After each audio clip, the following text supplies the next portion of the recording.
What's going on, everybody? Biggest chess tournament in the United States, US Chess Championship, started today on October 11th in the capital of the chess scene in the United States, St. Louis Chess Club. Without further ado, let's get to see what are the lineups and information about the tournament. So the men's section prize fund 250,000, I believe. Winner taking home 55,000, and the last place, 12th place, will be 6,000, and bonus 7,000 for the clear winner. That is to say, if there is no tie in the tournament. Format is 12-player round robin, time control 90 minutes plus 30 seconds, 30 more minutes added after move 40. An interesting addition. I'm not sure if this was the rule last year or not, but draw offers are not allowed. I definitely salute this initiative. I do not think draw offers should be allowed. Now, let's get to open players. We have in the lead of the pack Fabiano Caruana, Wesley So, seed number 2, Lenier Dominguez, Levon Aronian, Sam Shanklet, some veterans right here. Then we have new addition Grigori Oparin, Ray Robson. He is at this point already a veteran, I would say. Sam Savian, Hans Niemann, Hans's first US championships. And then we have Christopher Yo, Abdimanyu Mishra, and Ewander Liang. Some young squad right there. A very interesting next 11 days. So should be fun. That is the playing call. Now let's take a look at the women's section. We have 152,000 prize fund, winner taking home 35,000. Okay, and the last place 12 will leave home for 4 grand. And winner's bonus among girls is $5,000. Same time control, same format. Participants: Grandmaster Irina Crush, 8-time women's US champion. Then another veteran, Anna Zatonsky, Atev Abrahamian, women grandmaster, international master Begim Tokhirjanova, and FIDE master Megan Lee. We have Nazi Paikize, international master. Shout out to Nazi from my original country, Georgia. Women grandmaster Atosa Borkashian, Hikaru's wife. International master Alice Lee, and defending champ Carissa Yip, and women grandmaster Jennifer Yu, FIDE master Rose Atwell, and women grandmaster Thalia Cervantes. All right, now let's get to today's video. I want to show you 2 games. First, I'm gonna start saying by results. Men's section went relatively peaceful. All games ended in a draw. Actually, I will be showing a matchup of this round: Hans Niemann versus Fabiano Caruana. I would say this was no doubt the game of the round. Now, in girls section, defending champ Carissa Yip played a very nice game against Thalia Cervantes, and that will be the first game that I want to show you. And I think this game is a really good illustration on how to play against an isolated pawn. All right, let's get to it.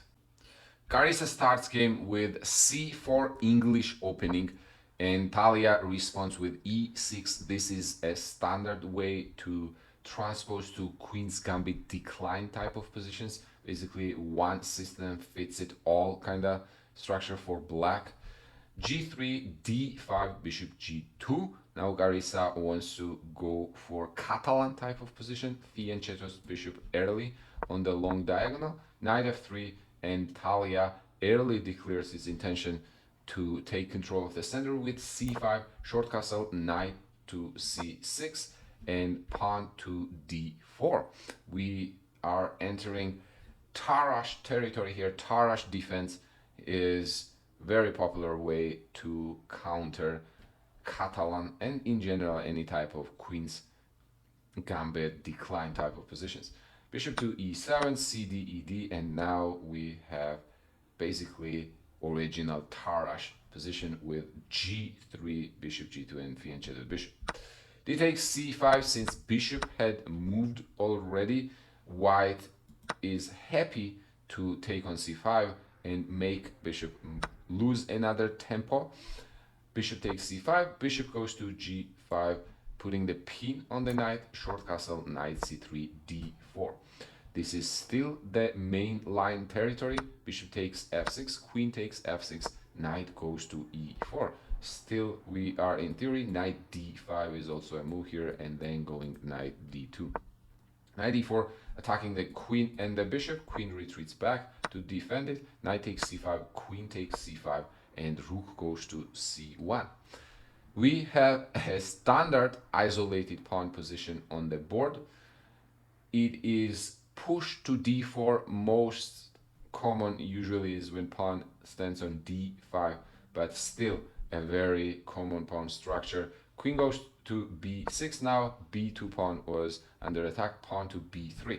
I'm going to mention few general rules about isolated pawn. Isolated pawn by nature is a weakness, but if there are a lot of pieces on the board, it does offer some initiative to the side that has the pawn, but this is not the case because two minor pieces have been traded already, which is going to reduce black's attacking potential by quite a lot. And we'll see how Carissa uses that. Rook goes to e8, queen c2. Now queen c2 is actually a very nice move, taking control of this diagonal and not allowing bishop to come to f5.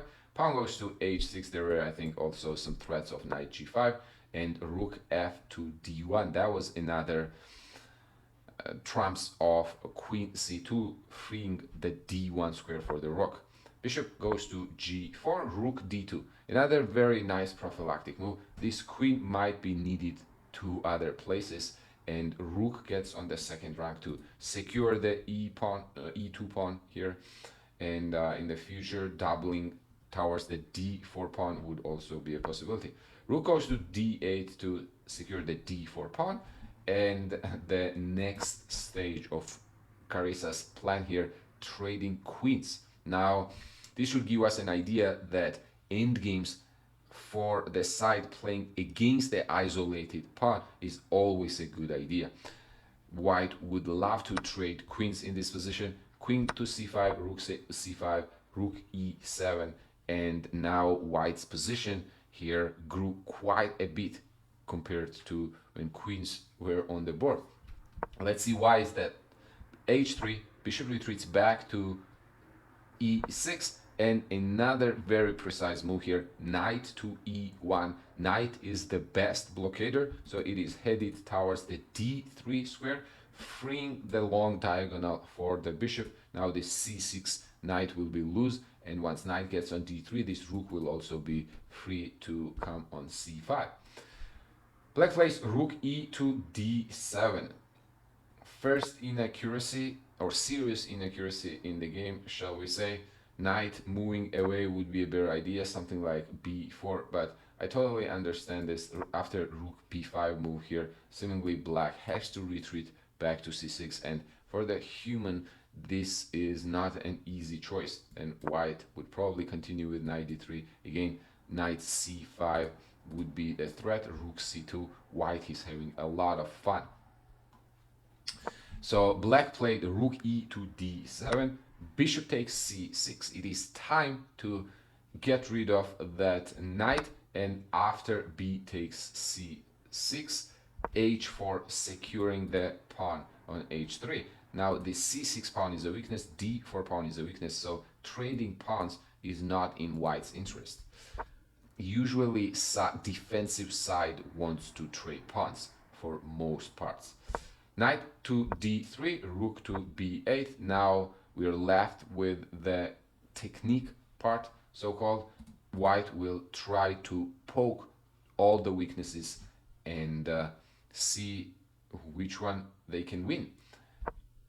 What ends up happening here is bishop d5, rook to d4 here, taking the pawn was a possibility, but I believe Carissa didn't want to go into this endgame after rook e6, e4, rook e5 takes on d5.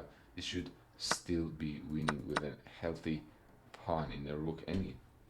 But Carissa decides to keep rooks on the board with rook to a5, hitting another weakness a7, rook to b7, and now knight gets back to d3. So basically, Carissa says that my advantage is so big that I do not want to take that pawn. My knight is much stronger piece than your bishop.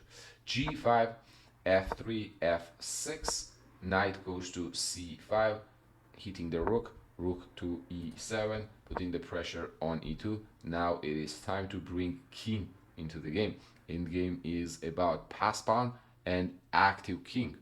Third thing, sometimes people say it's also about zugzwang, which is basically waiting moves. Right? Black plays f5, and now it is time to feast on the d4 pawn. Rook goes to f6, and this rook is headed to another weakness here, a7.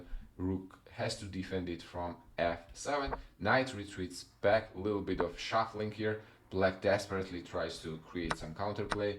G takes f4, G takes h4, hoping this pawn could do something on h5, but now this gives white a monster center here, and once these pawns start rolling, it is going to be a nightmare for black, a nightmare. Knight to g4, rook d6, taking a7, and now knight is also gonna invade, and after rook h7 here, Thalia decided it was enough. I think the point is after f6, king cannot escape the checkmate. For example, if you do h3, I believe there's going to be f6. Well, it can escape actually, but let's say knight g4 would just simply winning the h pawn and then be left with a million pawns, extra pawns. So I think a very nice game on how to play against an isolated pawn. Simplify, simplify, simplify, and maneuver around, attack the weaknesses until one of them breaks. Okay, for game 2, I want to show you a game between Hans and Fabiano, which was quite intense. Hans with the peak rating 2733 in this tournament, Fabiano barely below 2800. e4, e5, knight goes to f3, knight c6, and we have Italian game on the board. Bishop goes to c5, short castle, d6, c3, going for the d4, but not really if bishop retreats back to b6. Fabi actually played a very interesting move order here. After bishop b6, white goes d3, so white doesn't go d4 immediately. Fabi starts with h6. And what is the idea of h6? Well, you may think it's a pretty standard idea that prophylaxis against knight f6, so he doesn't want to get into this bishop g5 line that's been quite popular recently. So h6, okay, prophylaxis, switching up the move order. Rook goes to e1. Well, queen goes to f6. A very unique idea, I would say. In general, black does push these pawns, but queen on f6 this early on, such as move 7, I wouldn't say is very common in Italian game positions. And I was personally surprised to see this move. So were the commentators during the tournament. White continues with b4.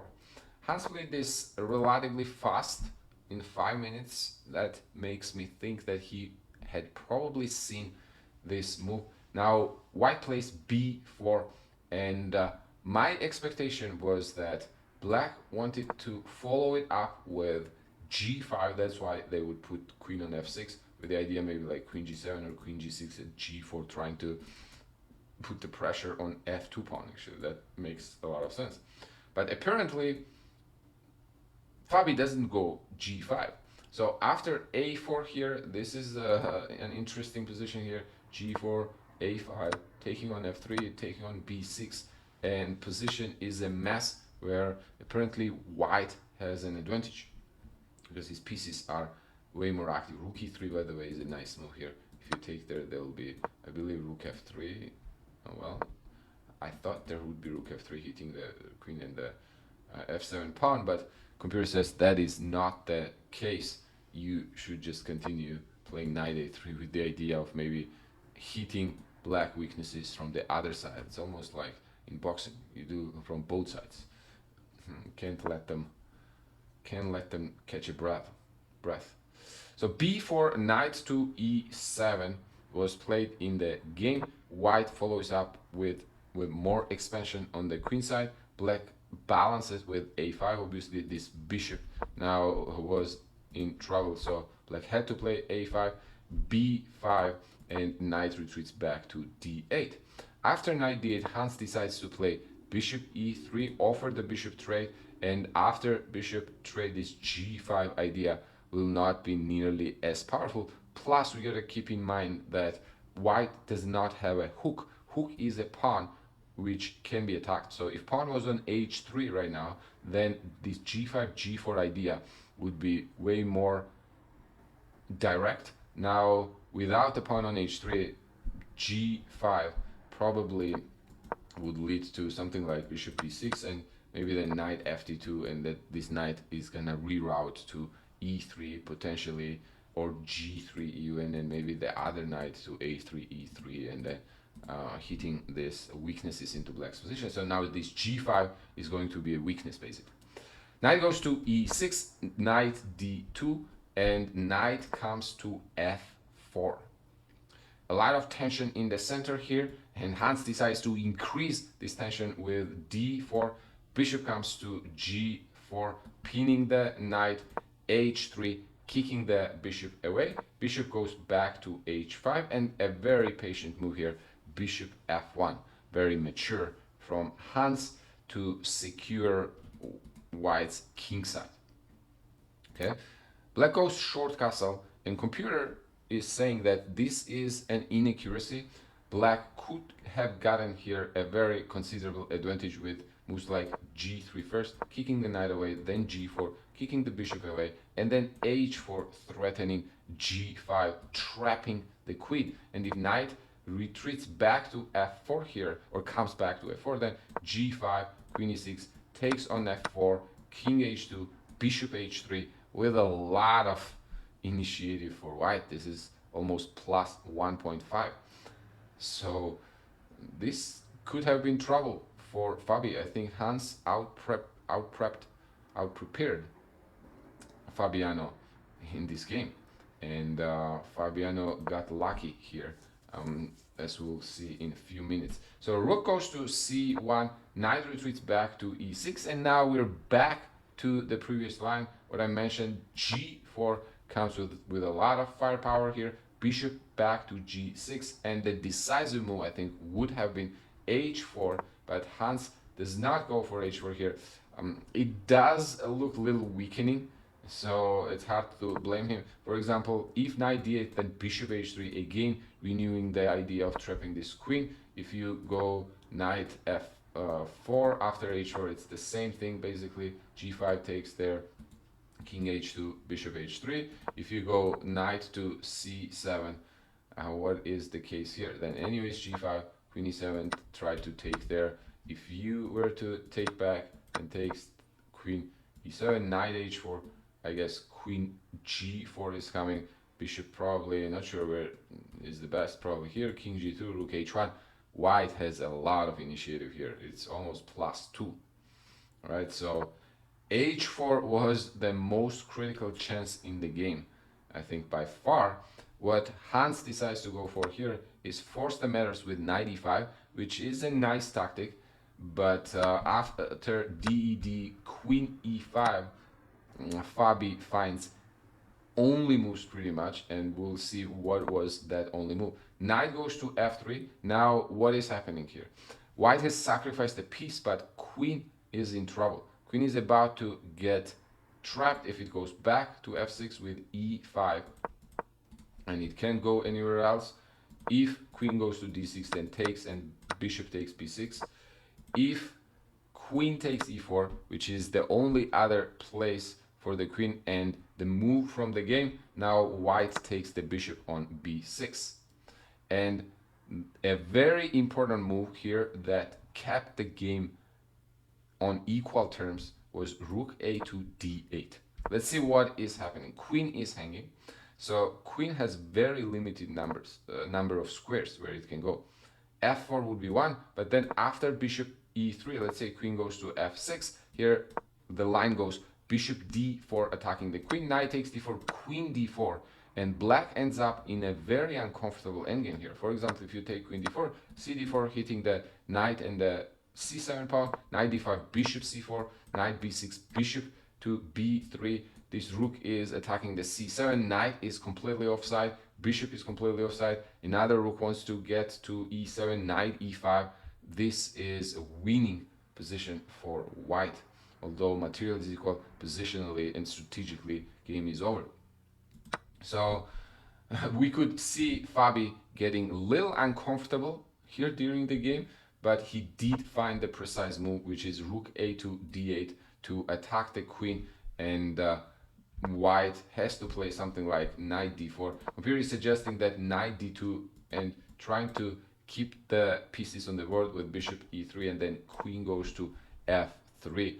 Would probably be giving little life to the game, but position is very balanced. Pawn structure is symmetrical, so I do not think here black should fear for this position. Although 10 minutes versus Hans's 45 minutes, that is definitely not close. I would say this would be quite uncomfortable still for Fabi. All right, knight goes to d4 was played in the game. Hans decides to force the matters here, and after queen f4, bishop takes a5, b6 is the key move. Once bishop retreats back to b4, knight takes d4. Well, the reason why b6 is the key move is after knight takes d4 here, c7 pawn would be hanging, right, with the bishop and the rook. So there is no rook d4 because of bishop c7. So black plays b6, kick this bishop away first, then takes on d4, takes rook takes d4, queen goes to e2, rook is gonna take the bishop now, queen is gonna take black's knight, rook takes a4, and everything gets traded pretty much here on h5 as well. White has a slight pressure due to this weakness on b6, but black was able to defend here. Rook gets back, and then on b7, and after kicking the rook away and shuffling a little bit, game result never was under question. All right, pawns get traded.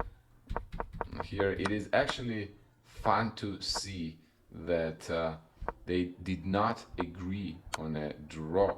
Well, you couldn't agree actually. Draw offers are not allowed, so they had to play it out until the end here. By the way, an instructive rook 8 game, I would say. Some may feel nervous in these positions, thinking that white has a realistic chance of winning, but that is not the case because black wants to go rook b3, and then f5 is going to be a checkmate. So white would have to give up the pawn there. For example, rook b8, then probably rook here, and once you give up the pawn here, rook b4 check, the king goes back, taking here, and this should be a draw. Whenever you push that pawn here, b7, f4, and then king comes to f5, for example, and this should end up in a draw here with all the checks, basically. Black will keep checking on the b file.